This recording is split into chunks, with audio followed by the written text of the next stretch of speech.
And so toward the end of his administration, I think he wanted to turn over a clean house. Right.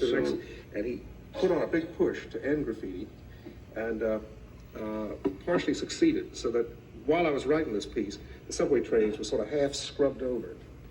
You know, they all look really dirty now because the graffiti had been wiped off and just smudges were left. And back of that, there was very little new stuff coming on.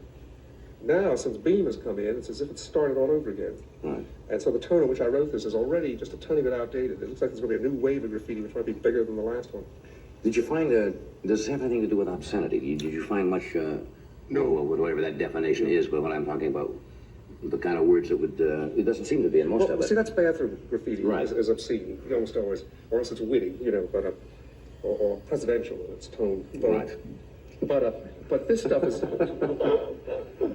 this stuff has almost no interest in words as such. In shock value, yeah. It's interested in the name, and they all pick a name that's not their own. And then it's interested in really in painting. They call it writing. They talk about writing your name.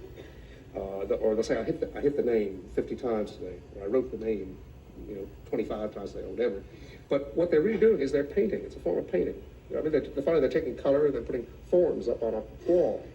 Did you talk to many of these, and it's mainly a youthful phenomenon, isn't it? Yeah, well, I talked to them, I was talked to altogether maybe 15 or 20 kids, maybe 4 or 5 I talked to quite a while, and most of them are black or Puerto Rican, and they run in age.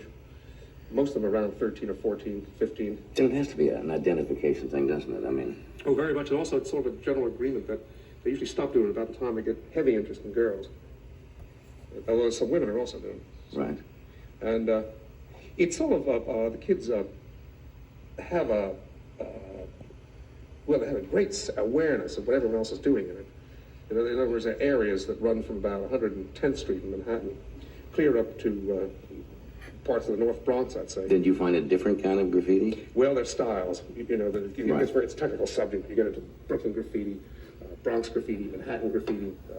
There's a Broadway style, so on and so forth. But I think we could get into it, but we never get out of it. And the main thing is this awareness. They all have what everyone's doing. Right. So that they'll hear various people doing things clear across the city. And of course, there's a fellow named Hugo Martinez who got the best of them together and formed pretty much a working union. And some of them actually sold some of these their graffiti on canvases for as much as $2,000 and $3,000 at the Razor Gallery in New York. So don't knock it. Maybe the... Well, I think some of them have had their lives obviously changed by it and they've had careers beginning.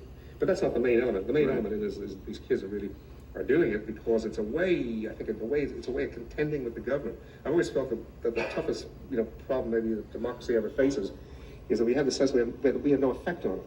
Right. We can vote, but that's about all we can generally do. We don't participate. This way they get some kind of reaction from what is happening. Yeah, I think so. I think they're feeling that at least, maybe they're not part of the power, but at least they're making the power very nervous and unhappy, and they enjoy that. Let me interrupt for a moment. We will be back after the latest look at People magazine.